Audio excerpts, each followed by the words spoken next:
أعوذ بالله من الشيطان الرجيم. بسم الله الرحمن الرحيم. الحمد لله رب العالمين والصلاة والسلام على سيد الأنبياء والمرسلين وآل طيبين طاهرين الذين أذهب الله عنهم الرجس وطهرهم تطهيرا. اللهم صل على محمد وآل أما محمد. بعد فقد قال المجيد وفرقانه الحميد وقوله الحق. بسم الله الرحمن الرحيم. الحمد لله رب العالمين الرحمن الرحيم مالك يوم الدين إياك نعبد وإياك نستعين. صلوات بر محمد وآل محمد. اللهم صل على محمد وآل محمد. برادران ایمانی، آج شاید تقریباً 100 سال گزر چکے ہوں گے انہدا میں قبہائے جنت البقیع، جنت البقیع پہ مزارات بنی ہوئی تھیں اور ان کو ایک مذہبی بہانے سے کہ شرک ہے اور کفر ہے اور شرک ہے، اس قسم کے الزامات لگا کر ان قبوں کو گرا دیا گیا. وہ روزات، یہ روزے فقط جناب زہرا سلام اللہ علیہ کے نہیں تھے، بلکہ بہت سے اصحاب، بہت سارے امام اور بہت ساری عرض کروں کہ ہستیاں وہاں مدفون ہیں اور ان کے قبے تھے ہر ایک کے. اس کو یہ قبرستان ہے ایک، اس کو بقیع کہا جاتا ہے. ایسے بقیع ایک ایسے علاقے کو کہتے ہیں کہ جس درخت ہو، پھر یہ بہت سارے درخت تھے، پھر وہاں قبرستان بن گیا اور اس قبرستان میں بہت سارے صحابہ اور بہت سارے امام حسن مجتبی، امام باقر علیہ السلام، امام صادق علیہ السلام، بہت سارے امام وہاں مدفون ہیں. ان کے روزے تھے. بی بی زہرا سلام اللہ علیہ بقول ایک قول کے مطابق ان کے مزار بھی وہی ہے، ورنہ وہ بھی مدفون ہوئی تھی مختلف جگہوں پہ. ان کی قبروں کا نام ہے، ایک تو روایت میں یہ ہے کہ ایک ان کے مزار جو ہے وہ قبر مطہر پیغمبر اکرم صلی اللہ علیہ وآلہ وسلم کے ساتھ بھی ہے، اور دوسرا یہ ہے کہ یہی جنت البقیع میں ہے، اور اسی کو زیادہ تر قوی دیتے ہیں کہ وہی مزار ہے. ایک حادثہ ہے اور ایک تاریخ کے ایک ایسا قصہ ہے جس کو بھلانا نہیں چاہیے. ہمیں آج کل سیاسی طور سے نعرے دیے گئے ہیں، ان نعروں میں ایک مرد آباد امریکہ ہے، ایک مرد آباد اسرائیل ہے، مرد آباد ہندوستان ہے. یہ اس قسم کے نعرے ہیں ہمارے پاس، لگائے جاتے ہیں. میرے خیال میں یہ آج کا دن جو ہے یہ مرد آباد آل سعود کا دن ہے. کہ ان پہ باقاعدہ ایک موومنٹ ہونی چاہیے، حرکت ہونی چاہیے، اور اس پہ جتنا بھی ہو سکے اس کو مذمت کیا. فکری لحاظ سے علماء کا کام ہے کہ جو وہ اعتراضات کرتے ہیں کہ شرک ہے، بدعت ہے یا دوسرے قسم کے، ان کا اعتراضات کا جوابات دینا چاہیے. اور ہمارے مومنین کو بھی اتنا مطالعہ ہونا چاہیے کہ یہ شرک بدعت ایک بات ہے ایسی خام خواہ. بہرحال تو یوم انہدام جنت البقیع کی مناسبت سے مجھے برادران امامیہ آرگنائز کرم فرما کے کہا ہے کہ میں کچھ اپنے عرائض پیش کروں. تو ایک تو یہ ہے کہ عرض کر رہا ہوں کہ ہمارے پاس ایک حکم ہے محبت کا، خدا سے محبت، انبیاء سے محبت، ائمہ سے محبت، علی سے محبت، زہرا سے محبت، سبحان اللہ، امام حسن سے محبت، یہ ایک محبت ہے۔ اللہم صلی اللہ۔ اچھا، اس محبت کا تو ہمیں حکم ہے، اس کا حکم ہے ہمیں۔ اس حکم کے لیے میں ایک، اگر آپ لوگ زحمت کریں تو میں ایک چھوٹی سی بات عرض کر دوں۔ بسم اللہ، بسم اللہ۔ چھوٹی سی بات ہے لیکن ہے بہت بڑی بات۔ وہ بات یہ ہے کہ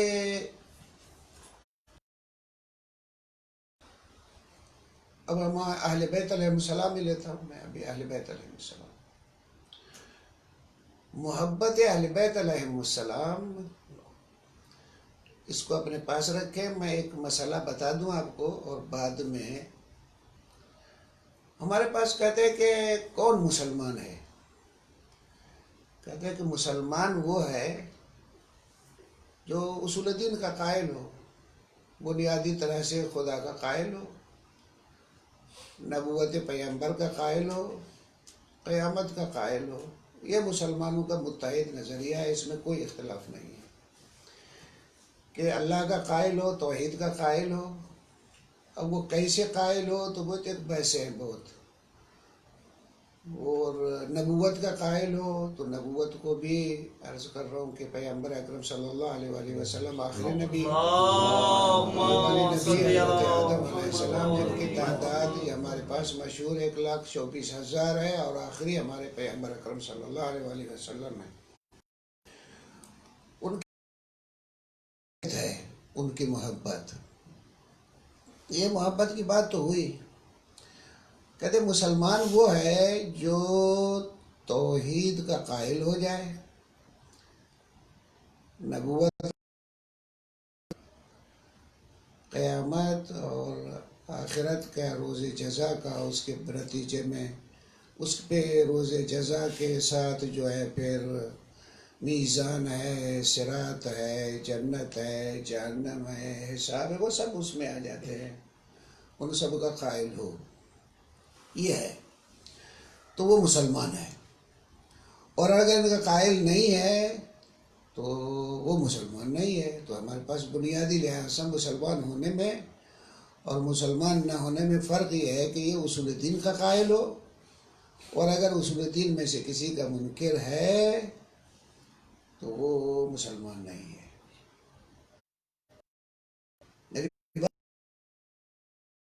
میں بات کو بڑھا رہا ہوں، میری بات نہیں چلے گی۔ بسم اللہ، بسم اللہ۔ آگے بڑھ کے تمام حضرات یہ کہتے ہیں کہ ضروریات دین کا منکر بھی کافر ہے۔ ایک تو اصول دین کا منکر، دوسرا کیا ہوا؟ ضروریات۔ اب یہ لفظ ضروری آپ کے پاس استعمال اور طرح سے ہوتا ہے، اور ہماری فقہ میں یا عرض کر رہا ہوں کہ یا ہماری اسلامی زبان میں ضروری کی کوئی اور معنی ہوتی ہے۔ ضروری اس چیز کو کہتے ہیں جس میں کوئی اختلاف نہ ہو،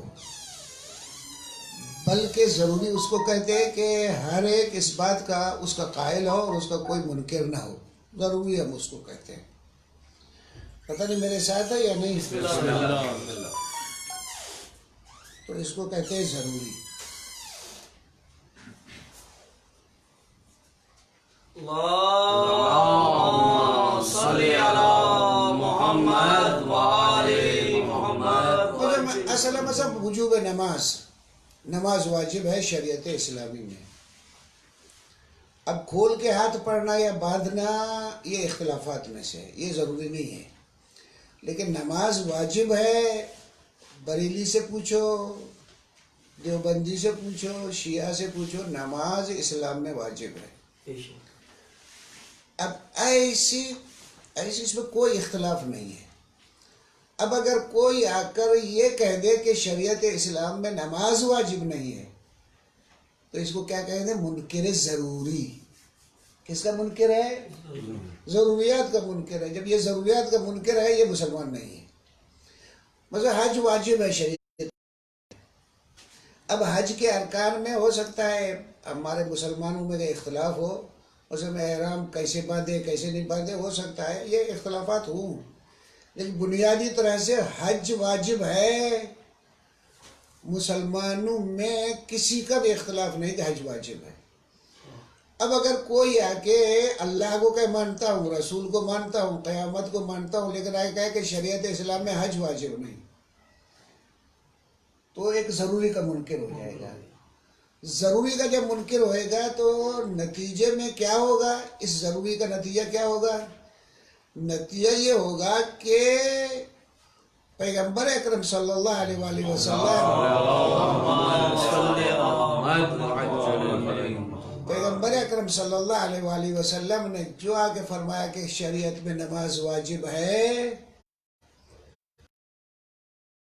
کہہ رہے ہو کہ شریعت میں جب نماز واجب نہیں ہے، نتیجے میں آپ پیغمبر کو جھٹلا رہے ہو۔ پیغمبر نے کہا زکوٰۃ واجب ہے، کوئی اختلاف نہیں، یعنی یقینی طریقے سے شریعت اسلام میں ہے، اور آپ آ کر یہ کہہ دو کہ شریعت اسلام میں زکوٰۃ واجب نہیں ہے۔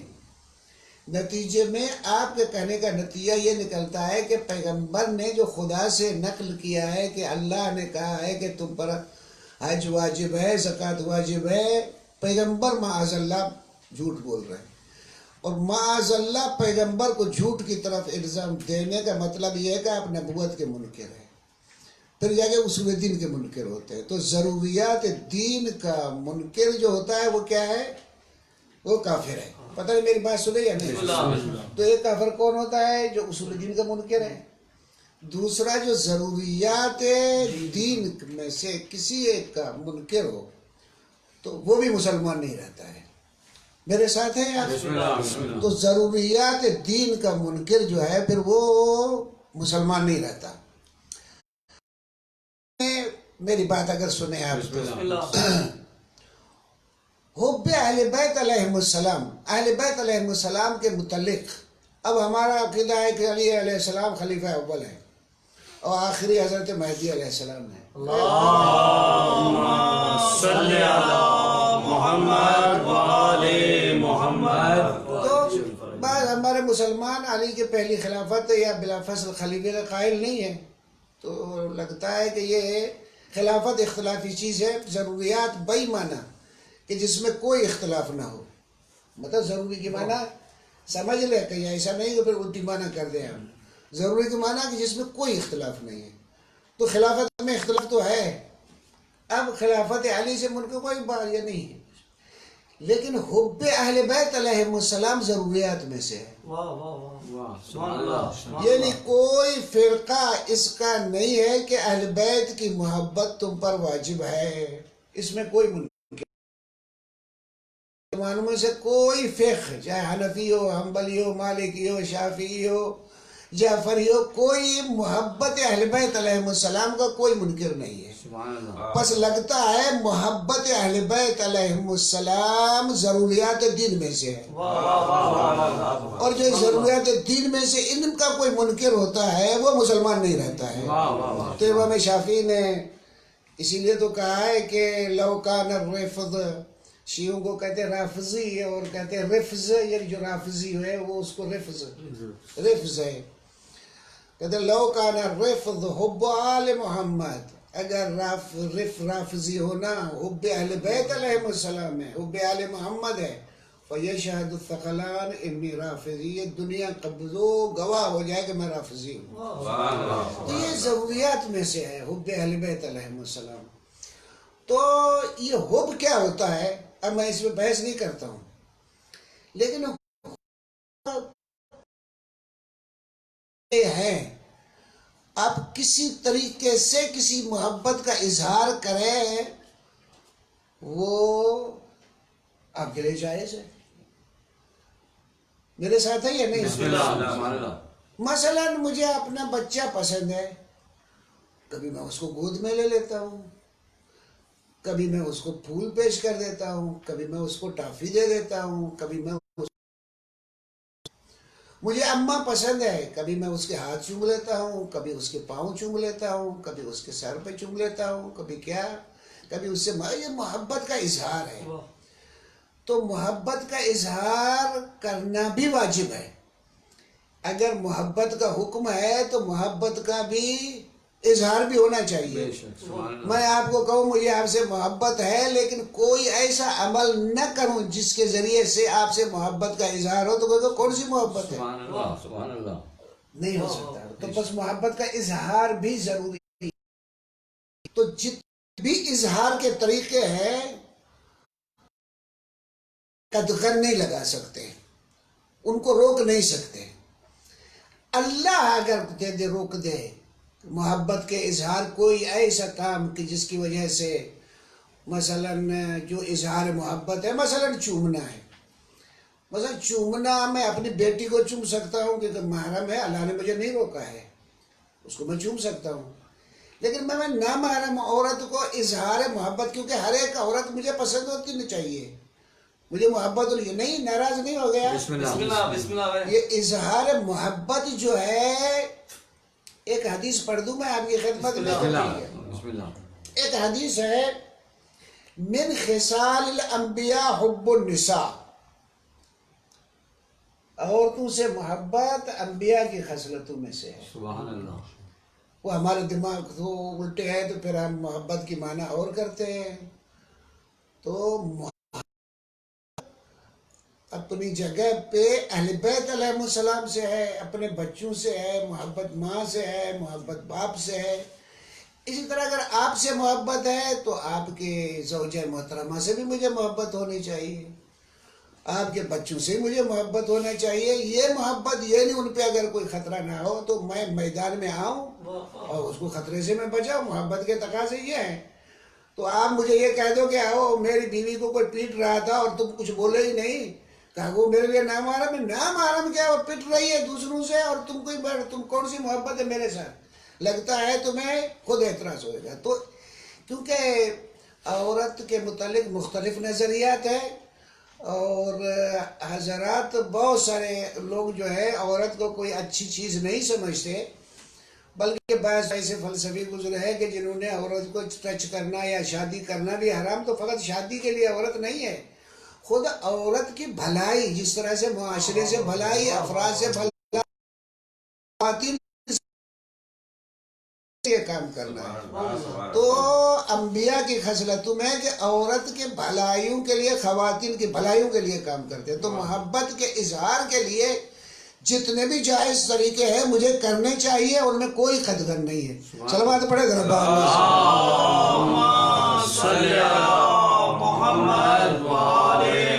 پیغمبر اکرم صلی اللہ علیہ وآلہ وسلم کے ساتھ مجھے محبت ہے یا نہیں ہے؟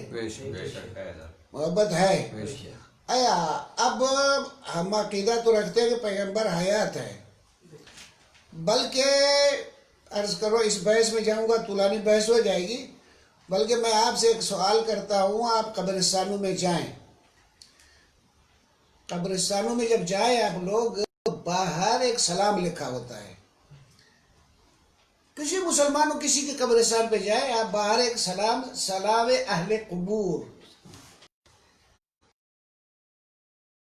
ہوتا ہے، تختی لگی ہوتی ہے، اس میں باقاعدہ کا اس میں خطاب ہے، السلام علیکم یا اہل القبور۔ خطاب اس انداز سے، سلام ہو تم پر ہے قبر والوں پہ۔ تو یہ اہل قبور اگر زندہ نہیں ہے تو سلام کس پہ کریں؟ تو اگر زندہ نہیں ہے تو یہ مرنے کے بعد اگر زندہ نہیں ہے تو پھر آپ یہ دعائیں، یہ فاتحہ، یہ درود، یہ ثواب، ایصال ثواب، یہ کس کے لیے کرتے ہیں؟ اور اگر زندہ نہیں ہے تو پھر یہ فنا ہو گئے تو پھر حساب کتاب کس کا ہوئے گا؟ یہ میزان کس کا ہوئے گا؟ یہ صراط کس کا ہوئے گا؟ یہ جنت میں کون جائے گا؟ یہ جہنم میں کون جائے گا؟ یہ سب ہے، تو ان موضوع کو کیسے حل کریں گے؟ تو اظہار محبت کے طریقے جتنے بھی ہیں وہ سب لازمی ہیں۔ ورنہ اب یہ فقط دعویٰ رہے گا محبت کا کہ مجھے علی سے محبت ہے، اور علی سے اظہار محبت میں وہ فراہم نہیں کرتا، تو میں نہیں کہہ سکتا مجھے علی سے محبت ہے، مجھے پیغمبر سے محبت ہے، مجھے اللہ سے محبت ہے، تو اس محبت کے اظہار کے جتنے وسائل ہیں مجھے وہ فراہم کرنے چاہیے، بے شک سبحان تاکہ میں ثابت کر سکوں کہ مجھے اس ذات سے محبت ہے۔ سبحان اللہ میرے ساتھ ہے یا بسم نہیں؟ اللہ اب میں ایک بات آپ سے پوچھتا ہوں، آیا پیغمبر سے محبت جب تک اس دنیا میں موجود تھے واجب ہے یا اب بھی محبت واجب ہے؟ ابھی واجب ابھی واجب ہے۔ ابھی واجب علی سے محبت جب تک تھے اس وقت واجب ہے یا اب بھی واجب ہے؟ ابھی واجب محبت جب تک وہ قبر میں نہیں گئی تھی تب بھی محبت واجب ہے یا اب بھی واجب ہے؟ تو اس کا اظہار محبت کا جس طریقے سے بھی ہو وہ ایک مستحسن اور بھلی چیز ہے، توجہ ہے یا نہیں؟ اور ایسی چیز ہے جب یہ اور زیادہ بڑھے تو عشق کے حد تک چلی جاتی ہے، جب وہ عشق کے حد تک چلی جاتی ہے تو یہ کمال دکھاتی ہے، جب یہ کمال دکھاتی ہے تو میں یہ کہا کرتا ہوں امام حسین علیہ السلام کربلا میں لڑے تھے، وہاں ان کا جسم پامال ہو گیا تھا، پھر امام حسین علیہ السلام دفن ہو گئے کربلا میں۔ اب میں یہ کہتا ہوں کہ جتنا امام حسین علیہ السلام کربلا میں لڑے تھے اس سے زیادہ ابھی قبر حسین لڑ رہی ہے۔ سبحان اللہ جتنا امام حسین علیہ السلام تھے جتنا اتنا نہیں لڑ رہی جتنا امام حسین کی قبر اب بھی لڑ رہی ہے۔ آپ دیکھیں یہ جو اربعین کا ایک جو ہنگامہ ہوتا ہے اور لوگ عشق کے ساتھ یا حسین کر کے جاتے ہیں، تو یہ کیا ہے؟ یہ ایک حسینیت کی جلا اور اظہار محبت ہے حسین علیہ السلام کی، تو اظہار عشق ہے، تو یہ قبر کا احترام اظہار محبت ہے۔ بے شک میرے ساتھ ہے یا نہیں؟ اب یہاں سے آ کر ہمارے لوگ یہ کہتے ہیں کہ یہ قبر کی پوجا ہے، کہتے ہیں کہ یہ قبر پرستی ہے، آپ جو قبر پہ جاتے ہو اس کی پوجا کرتے ہو، پرستی کرتے ہو۔ ایک بندہ خدا بیٹھا تھا، اس کو ایک دوسرا گالیاں دے رہا تھا، ارے بھائی تم وہ عرض کر رہا ہوں کہ وہ غصہ کر رہا تھا دوسرے پہ، وہ چپ بیٹھا تھا، تو دوسرے نے اسے پوچھا کہ بھائی تم اس پہ کیوں غریب کے پہ تم غصہ کر رہے ہو، وہ تو چپ بیٹھا ہے، کہ وہ مجھے گالی دے رہا ہے، وہ گالیاں میں دیکھ رہا وہ خاموش بیٹھا کہ نہیں دل میں گالیاں دے رہا ہے۔ اب یہ دل پہ عرض کر رہا ہوں آپ کے کہتے میں اندر میں، اب میرے ساتھ ہے یا نہیں؟ بسم اللہ دل میں میں نماز اگر پڑھ رہا ہوں اور نماز پڑھنے کے بعد مجھ سے کوئی پوچھے کہ تم مسلمان ہو یا نہیں، یہ سوال صحیح ہے؟ کیوں؟ میں نماز پڑھ رہا ہوں، سجدہ اللہ کو کر رہا ہوں۔ اسی طرح سے مجھے یہ کوئی کہہ دے کہ تم نے سجدہ تو کیا لیکن اندر میں تم مسلمان نہیں ہو، تو اس سے پوچھے بھائی تم نے یہ ایکس رے کہاں سے لائے؟ سبحان اللہ جو میرے قلب کا تم نے ایکس رے لیا اور فتویٰ بھی دے دی کہ میں مسلمان نہیں ہوں اندر سے۔ اندر حضرت ابو طالب علیہ السلام کا مثال بھی ایسے ہی ہے بے شک کہ حضرت ابو طالب علیہ السلام نے پیغمبر کو بچایا، اپنی جان کو جوخم میں ڈالا، خطرات میں ڈالا، صلی اللہ علیہ وآلہ وسلم کی حفاظت پوری زندگی، اور اتنی محبت ان شخصیتوں کے ساتھ، ایک مادر علی ابن ابی طالب علیہ السلام، ایک پدر علی ابن ابی طالب علیہ السلام، سبحان اللہ ان دونوں کے ساتھ پیغمبر کا اتنا پیار، پتہ نہیں میرے ساتھ ہے یا نہیں؟ بسم اللہ آیا ان کا پیار زندگی میں تھا یا مرنے کے بعد تھا؟ مرنے کے بعد. تو جب یہ دونوں گئے تو اس کو عام الحزن قرار دیا گیا ہے, غم کا سال قرار دیا ہے. یہ نہیں, مرے ہوئے کو غم منانا شرک نہیں ہے بلکہ سنت پیغمبر ہے.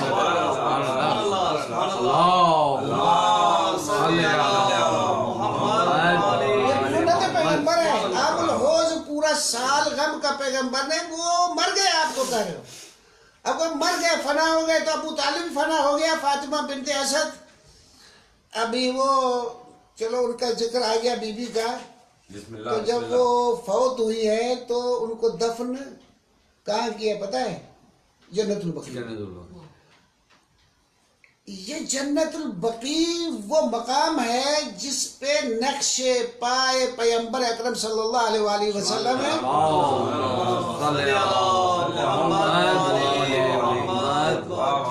اور اس میں پیغمبر اکرم صلی اللہ علیہ وآلہ وسلم اس جنت البقیع میں تشریف لائے ہیں.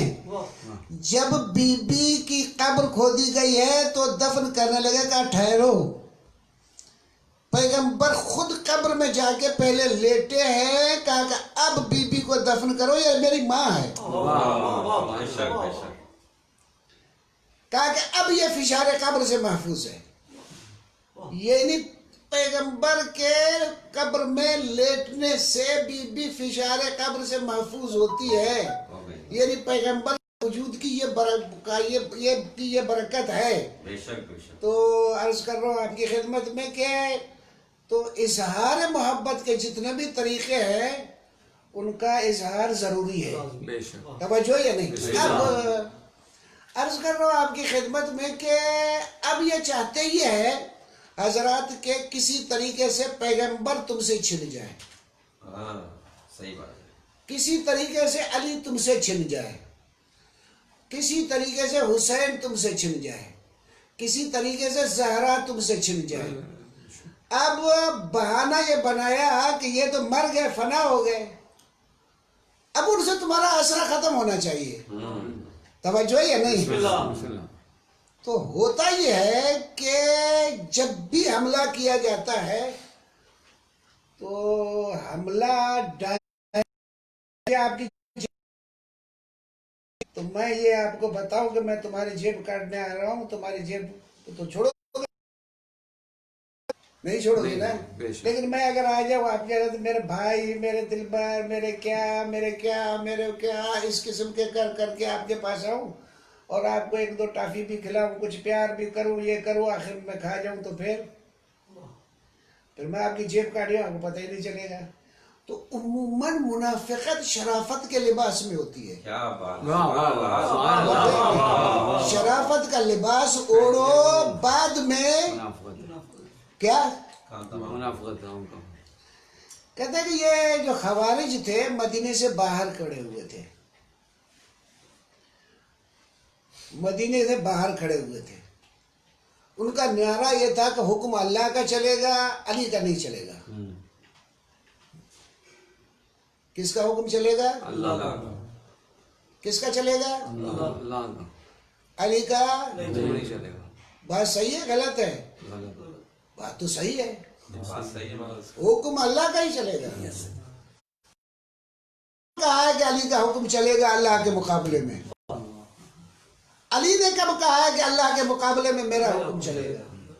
بھلے علی تو کہتا ہے کہ سجدے کرتا ہے اللہ کو, توجہ نہیں, وہ اپنی عبدیت اللہ کی طرف کرتا ہے, وہ پیغمبر کا مطیع ہے. پیغمبر جو دستور دے وہ انجام دیتا ہے, اللہ جو انجام دے وہاں عبدیت اپنی اظہار کرتا ہے, اپنی طرف سے کوئی حکم نہیں دیتا. جو پیغمبر فرمائے, جو خدا فرمائے وہ ہے.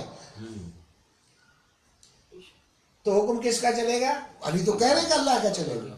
تو علی کا ایک مشہور لفظ ہے, جب یہ کہا کہ حکم چلے گا کس کا؟ اللہ کا, نہ علی کا. تو علی نے کہا کہ کلمۃ حق یراد بہ الباطل, بات تو حق ہے, صحیح بات ہے, لیکن ان کی نیتیں خراب ہیں, یہ ارادے ان کے باطل ہیں. یہ خیال کے اعلان یہ کر رہے ہیں کہ میں اللہ کے مقابلے ہوں, میں اللہ کا مقابلہ, میں اللہ کا بندہ ہوں, میں سجدے کرتا ہوں رات دن. یہ کلمۃ حق بات تو ٹھیک ہے, ایک اچھی بات کو پکڑ کے دنیا کو گمراہ کرو ہوں، تو اللہ علی کے مقابلے علی اللہ کے مقابلے میں کیا ہے؟ وہ آپ بھی کہو گے کچھ نہیں، وہ تو کچھ اللہ وہ مخلوق ہے اس کا. بے شک. اللہ نے علی کو خلق کیا ہے، وہ اللہ کے مقابلے میں مقابلہ کہاں ہے؟ ہے ہی نہیں مقابلہ. وہ بندہ خدا ہے، وہ اللہ کی بندگی میں اللہ نے اس کو ولایت دی ہے، امام اس کو اللہ نے بنایا. پیغمبر نے کہا من کنت مولا فعلی مولا. سبحان اللہ، سبحان اللہ.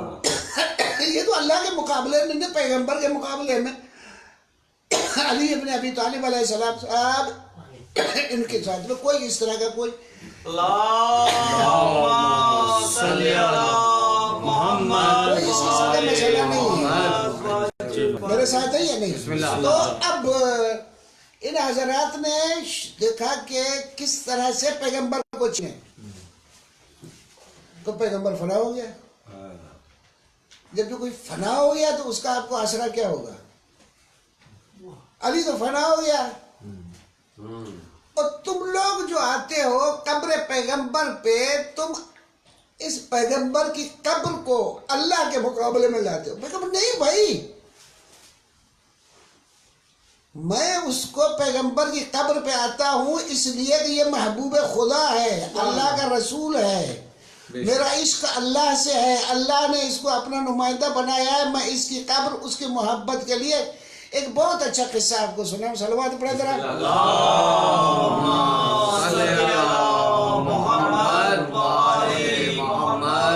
ہمارے علماء میں سے تھے لبنان کے الامام سید عبد الحسین شرف الدین الموسوی. وہ شہنشاہ ہے، سعودی عرب کے شہنشاہ سے وفد میں ملیں گے تو ایک وفد تھا، اس میں یہ بھی تھے.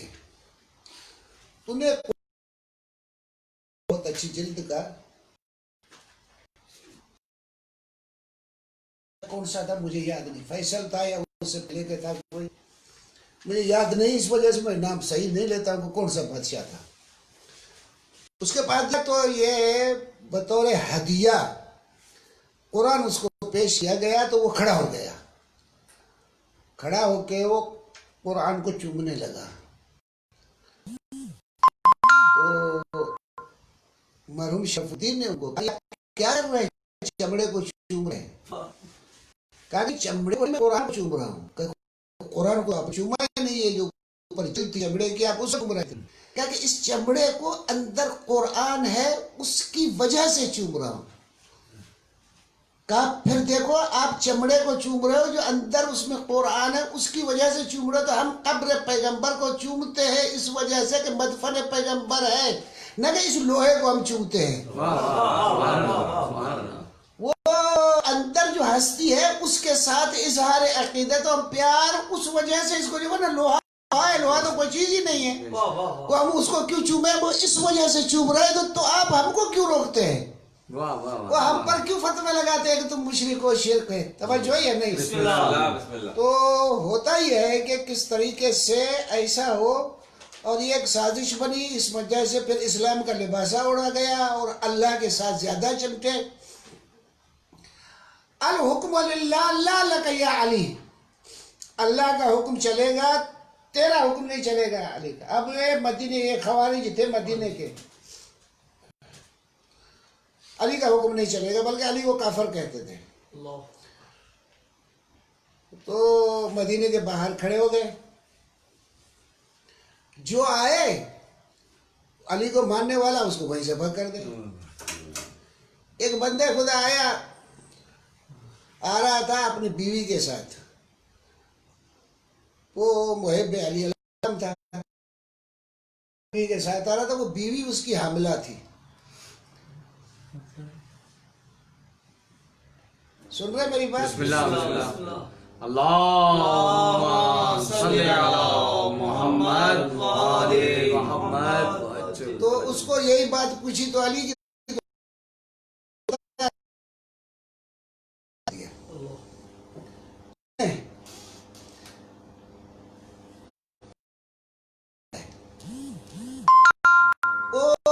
اس کو ذبح کر دیا.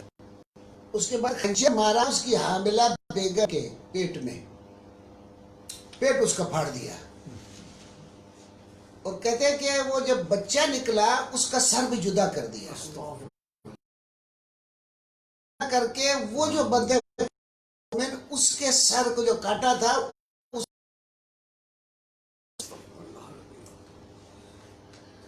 پھر ٹھہریے گا، دیکھیے گا ابھی، پھر انہی میں سے کسی ایک نے، وہاں کوئی کھجور پڑی ہوئی تھی تو وہ اٹھا کے کھانے لگا، تو ان سب نے اس کو ڈانٹا کہ کیوں کھاتے ہو، مالک راضی ہے، اسے تم نے اجازت دی ہے، کیوں کھاتے ہو؟ تو وہ اس نے کھجور پھینک دی۔ یعنی اتنا پابند کہ کھجور کو بھی گوارا نہیں کیا، اس کے منہ سے نکلوا دیا، اور اس بندے خدا کو ایسا مظلومہ نے مارا فقط اس نعرے پہ کہ اللہ کی بات چلے گی، علی کی نہیں چلے گی۔ اتنا گمراہ ہوتا ہے آدمی۔ اور پھر اس کے بعد اللہ اکبر کہہ کے جماعت نماز کھڑی کر دی۔ تو یہ اس انداز سے ہے کہ ایک ایسا اسلام ہو جس میں نہ ہو، جس میں کٹاؤ ہو پیغمبر سے، جس میں کٹاؤ ہو ائمہ سے، ایک سازش کے ذریعے عرض کر رہا ہوں آپ کی خدمت میں، یہ آل سعود نے جو لباس اسلامی اوڑھ کے اور ان کو گرایا سب اللہ کے نام پہ، اور یہ ہمیں کم سے کم ہم اللہ مانتے ہیں، ہم اپنے اظہار عقیدت کرتے ہیں، اظہار محبت کرتے ہیں ان کے ساتھ۔ صلوات پڑھے ذرا اللہم صلی علی محمد وآل محمد وعجل فرجہم۔ قرآن نے یہ فرمایا ہے کہ فَمَن يُعَظِّمْ شَعَائِرَ اللَّهِ، جو شعائر خدا کو کی عظمت کرتا فَإِنَّهَا مِن تَقْوَى الْقُلُوبِ، تو اسے معلوم ہوتا ہے کہ اس کا قلب جو ہے متقی ہے۔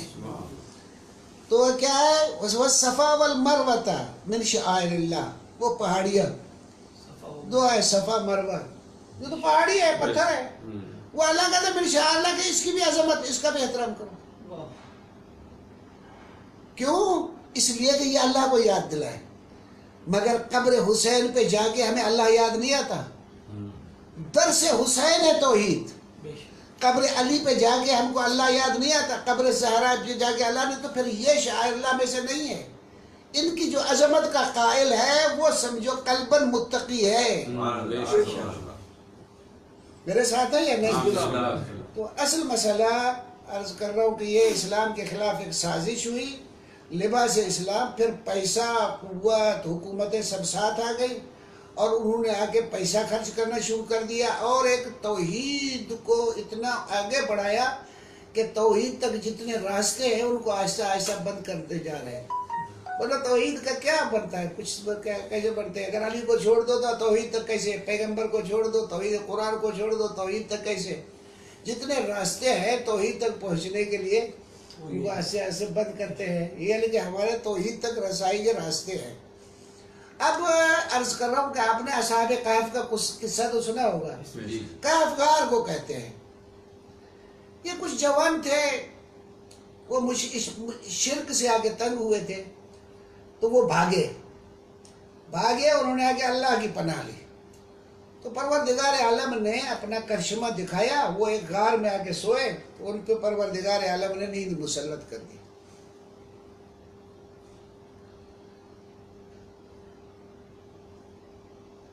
وہ سو گئے، یہ جاگے تقریباً 309 سال کے بعد سوتے رہے، جاگے تو پھر آپس میں باتیں ہیں، کم لبستم،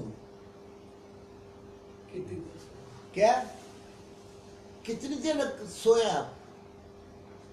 تو کہتے ہیں کہ وہ کوئی بعض کوئی دن کا کچھ حصہ، کوئی اس طرح سے ہم کہتے ہیں 1-2 گھنٹہ سویا ہوگا، وہ اس طرح سے ہر کے 309 سال، صدیاں گزر گئی۔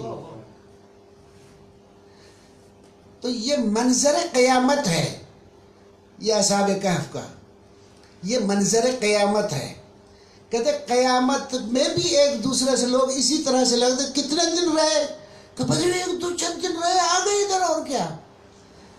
یعنی وہ اصحاب کہف کے جو سوالات ہیں وہ قیامت میں آپ کے اس دنیا میں رہنے کو مجسم کر کے آپ ایک دوسرے سے پوچھیں گے.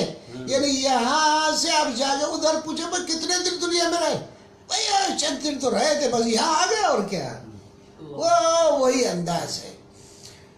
پھر عرض کر رہا ہوں خدا نے یہ جو کیا داستان میں پوری نہیں سناتا ہوں, پھر یہ پکڑے گئے, ان کو معلوم ہوا کہ یہ عرض کر اصحاب کہف تھے, قصہ سب نے مان لیا. اب قدرت الہی کو اتنا بڑا کہ 309 سال تک سونے کے بعد لوگ جاگے ہیں اور زندہ ہیں. جس طرح ہمارے پاس تو کہتے ہیں کہ وہ 100 سال سے بھی زیادہ کوئی اگر زندہ رہا تو وہ منہ کھل جاتا ہے. یہ تو صدیوں پرانا جو سکے پرانے تھے وہ انہوں نے جو بازار میں دائے تو بہت سے لوگ اس میں مومن ہو گئے اس قصے کو دیکھ کے. پھر بہت سے لوگ بھاگے ہوئے آئے اس غار پر, تو وہ زندہ ہوئے تھے تھوڑی دیر کے لیے, پروردگار عالم نے ان کو مار دیا. پھر وہی اب انہوں نے دیکھا کہ ہمارے پاس نہیں ہے, اب تو یہ تو اس قسم کے اس غار میں پھر ایسے ہی ہے.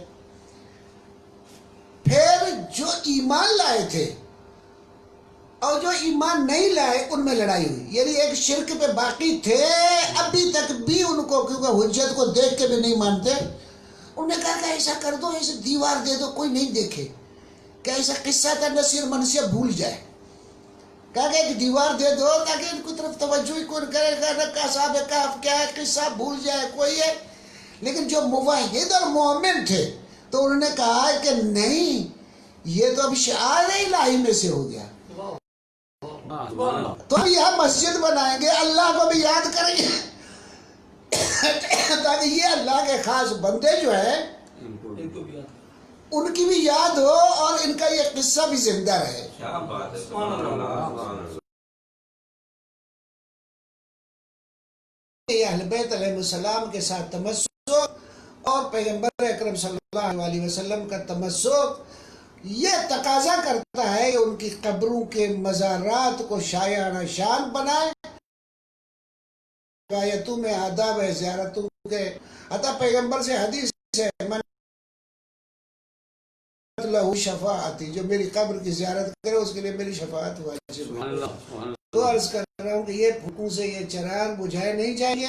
انشاءاللہ یہ مزارات دیکھو کسی شان سے بنے ہوئے, جاؤ ادھر جاؤ, حرم امام رضا علیہ السلام کی شان سے ہے کہ زوار پہ جائے کربلا, امام حسین علیہ السلام کا مزار کس انداز سے کس شان سے جائے, نجف مولا علی علیہ السلام کا کاظمین ادھر ادھر, اور پھر جائے جو جنت بقیع کے کھڑے ہو کے رو ان ظلم کی وجہ سے.